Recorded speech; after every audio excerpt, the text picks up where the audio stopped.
Assalamualaikum warahmatullahi wabarakatuh. Kembali lagi dengan saya, Tri Retnasari.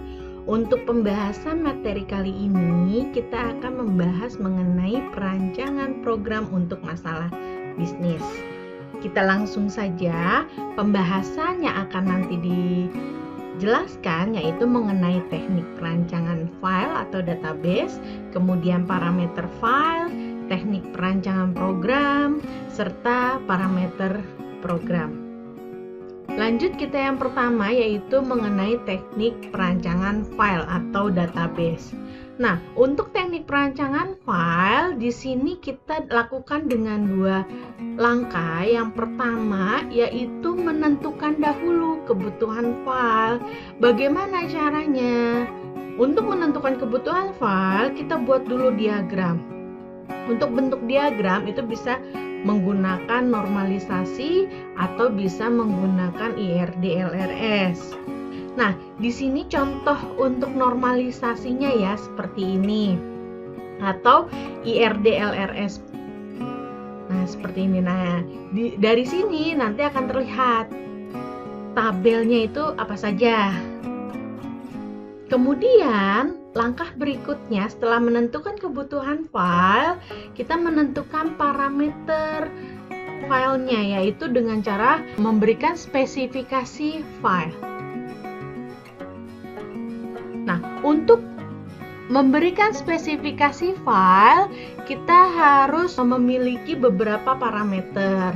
Yang pertama, yaitu nama file, merupakan nama file yang ditulis di dalam source program.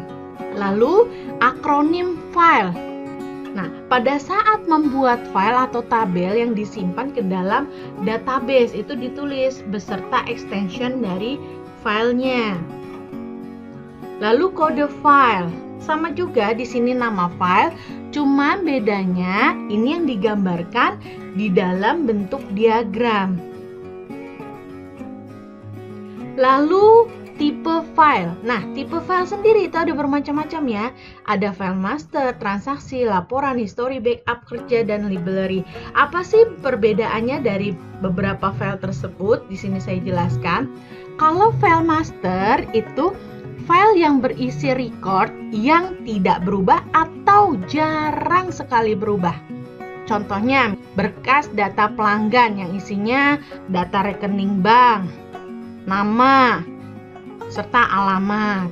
Kalau misalnya mahasiswa, data yang menjadi masternya adalah data mahasiswa seperti nama, NIM, lalu alamat, nomor telepon. Nah, seperti itu dianggap dengan file master. Lalu berikutnya file transaksi. File transaksi itu file yang berisi informasi yang digunakan untuk memperbarui file master. Sehingga dengan adanya file transaksi ini, file master dapat berubah sesuai dengan informasi yang ada di file transaksi tersebut. Contoh, terjadi pembelian barang.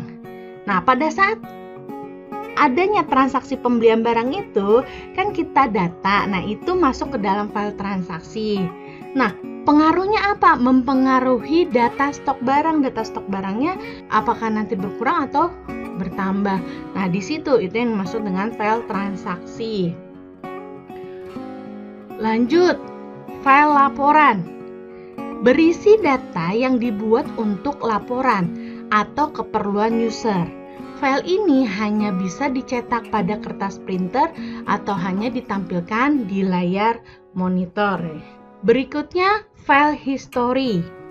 File yang menyimpan data yang telah disimpan dalam bentuk suatu periode waktu tertentu yang telah lampau, biasanya digunakan untuk menyusun laporan yang bersifat tetap. Seringkali suatu sistem memelihara informasi untuk periode waktu tertentu. Untuk data riwayat pasien misalnya, seperti itu bisa dikatakan dengan file history. Lalu berikutnya file backup. File yang digunakan untuk tujuan pengamanan atau security. Mencatat tentang kegiatan pengupdatean, sekumpulan transaksi yang telah diproses, atau sebuah program yang mengalami kekeliruan. Nah, ini biasanya kalau misalnya di program-program kan ada ya, kita harus backup datanya supaya tidak terjadi kehilangan data. Nah, itu berhubungan dengan pengamanan. Ketika nanti terjadi crash di dalam file, kita bisa menggunakan file backup. Lanjut, file kerja, di mana file sementara dari sistem yang merupakan alat untuk melewatkan data yang dibuat oleh program ke program lain. Nah, biasanya di sini sifatnya hanya sementara, hanya dibuat sebagai acuan saja ya. Nanti pada saat terjadi penyimpanan data, file kerja ini akan hilang dengan sendirinya. Jadi intinya membantu file lainnya di dalam program. Lalu ada lagi file library, yaitu file yang digunakan untuk menyimpan program aplikasi, program utilitas, atau program lainnya. File ini bersifat tetap yang merupakan file sempurnanya dari file backup. Nah, itu penjelasan dari tipe-tipe file. Kita lanjut lagi, masih membahas mengenai parameter file. Berikutnya, panjang record. Nah, panjang record itu didapat dari jumlah karakter yang digunakan dalam satu record. Bagaimana cara menentukannya? Dari spesifikasi file, biasanya di sini kita memberikan data fieldnya apa saja, elemen datanya, kemudian akronim, tipe datanya. Nah, panjang recordnya. Nah, di sini kita menyebutkan ketika kita ingin menentukan panjang record, jadi kita menjumlahkan semua elemen datanya, panjangnya berapa. Nah, itu akan menjadi nilai dari panjang record. Lanjut. Lalu berikutnya setelah panjang record, organisasi file. Nah, organisasi file di sini ada beberapa pilihan, ada sekuensial, ada random, indeks sekuensial. Perbedaannya apa? Kalau sekuensial itu berarti urut, dilakukan secara pengurutan datanya. Sedangkan kalau random adalah acak. Lalu indeks sekuensial apa? Indeks sekuensial adalah secara urut berdasarkan dengan indeksnya atau berdasarkan dengan kuncinya. Misalnya data mahasiswa, indeksnya apa? Indeksnya NIM. Penyimpanan data itu diurutkan secara NIM-nya. Lanjut, akses file. Nah, akses file di sini adalah cara mengakses data yang disimpan pada tabel. Biasanya kalau misalnya udah dalam bentuk program, itu akses filenya random atau acak. Tergantung dari bagaimana kita melakukan pencarian atau bagaimana kita melakukan pengambilan datanya. Lanjut, media file. Media yang digunakan untuk penyimpanan file, apakah di hard disk ataukah secara cloud. Lalu field key, kita menyebutkan field apa saja yang menjadi kunci. Nah, jumlah field itu tergantung dari tabel yang sedang kita jelaskan. Kalau misalnya kita ambil tadi kan ada tabel master anggota, yang menjadi field key-nya itu hanya kode anggota, berbeda dengan tabel peminjaman. Kalau tabel peminjaman itu ada beberapa key. Selain nomor peminjaman, ada juga kode anggota, ada juga dengan kode buku. Jadi di sini kita untuk field key itu adalah menyebutkan field apa saja yang menjadi kunci. Lalu yang terakhir yaitu software. Software apa yang digunakan untuk membuat tabel? Kita langsung saja masuk ke contohnya. Contoh dari parameter file. Misalnya di sini ada spesifikasi untuk tabel buku.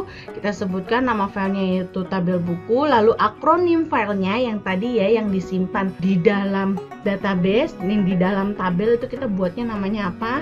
tblbuku.myd, berarti ada extensionnya di sini myd. Kemudian fungsinya apa? Tipenya yaitu file master karena dia jarang berubah. Organisasi filenya yaitu indeks sekuensial, berarti urut berdasarkan kunci. akses filenya itu random, media filenya hard disk, panjang recordnya 161 karakter, kunci fieldnya yaitu kode buku, software yang digunakan untuk membuat tabel ini atau database yaitu dengan MySQL. Lalu berikutnya kita memberikan spesifikasi apa saja, ada field apa saja di dalam tabel buku. Kita sebutkan elemen datanya apa saja, lalu akronimnya apa. Akronim itu adalah penamaan pada saat kita membuat tabel di situ. Lalu tipe datanya apa, panjang karakternya berapa, lalu kita memberikan keterangan biasanya untuk field yang menjadi kunci. Kalau PK berarti primary key, ada lagi yang biasanya menggunakan FK atau foreign key. Oke, lanjut berikutnya mengenai teknik perancangan program. Nah, sini juga dua langkah. Yang pertama yaitu kita menentukan dulu kebutuhan program. Bagaimana kita menentukan kebutuhan program, yaitu dengan membuat diagram. Kalau tadi pada saat kita menentukan kebutuhan file kita buat diagram dengan normalisasi atau IRD/LRS, kalau di teknik perancangan program kita menentukan kebutuhan program dengan diagram HIPPO. Nah, dari diagram HIPPO ini kita akan mengetahui hierarki programnya itu apa saja. Contohnya seperti apa sih diagram HIPPO? Ibaratnya kita menampilkan sebuah menu utama. Dari menu utama itu kita melihat akan ada form apa saja yang akan kita tampilkan. Dari HIPPO ini hasilnya nanti akan kita buat spesifikasi program. Itu langkah yang keduanya ya. Untuk yang dibuat spesifikasi program adalah yang memiliki form. Yang saya lingkari garis merah itu tidak memiliki form diri sendiri atau tampilan formnya. Jadi kalau kita lihat di sini dari contoh, kita akan membuat spesifikasi programnya, yaitu pertama menu utama, lalu data anggota, data buku, data user, peminjam, pengembalian, laporan data anggota, laporan data buku, laporan peminjaman, laporan pengembalian, cetak kartu anggota, dan cetak laporan. Oke, tadi ya, langkah keduanya yaitu membuat spesifikasi program yang tadi saya sebutkan. Oke, lalu di spesifikasi program itu parameternya apa saja? Sini ada 7 parameter. Yang pertama yaitu nama programnya, kita menunjukkan identitas dari program tersebut. Lalu akronim program, nama yang disimpan di dalam source program. Lalu kode program, nama yang digambarkan di dalam bentuk diagram HIPPO. Kemudian fungsi program yaitu menjelaskan fungsi atau kegunaan dari program yang dibuat. Lalu bahasa pemrograman. Bahasa pemrograman apa yang digunakan pada saat proses pembuatan source program.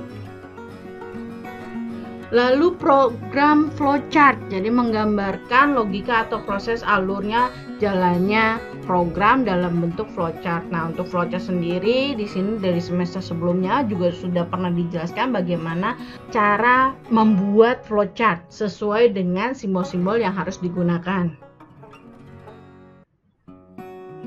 Lalu proses program, yaitu menjelaskan secara rinci alur jalannya program termasuk penggunaan button yang digunakan. Bedanya begini untuk program flowchart dengan proses program.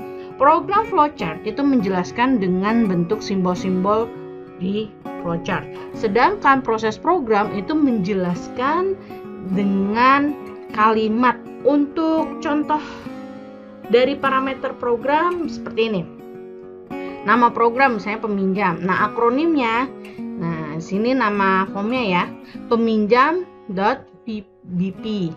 Fungsinya untuk melakukan peminjaman buku. Bahasa programnya yang digunakan menggunakan Visual Basic Kemudian bentuk tampilannya, nah kalau sini dilampirkan atau bisa juga langsung bentuk tampilan. Nah proses programnya, nah di sini menjelaskan bagaimana langkah-langkahnya. Misalnya klik tambah untuk meminjam buku dan nomor peminjaman otomatis muncul. Nah kemudian isikan data anggota dan bla bla bla sampai dengan form tersebut ditutup. Nah setelah memberikan proses program, jangan lupa untuk flowchartnya pun juga ditampilkan. Oke, terima kasih pembahasan kali ini. Materinya saya anggap sudah cukup. Terima kasih telah menyaksikan. Saya tutup. Wassalamualaikum warahmatullahi wabarakatuh.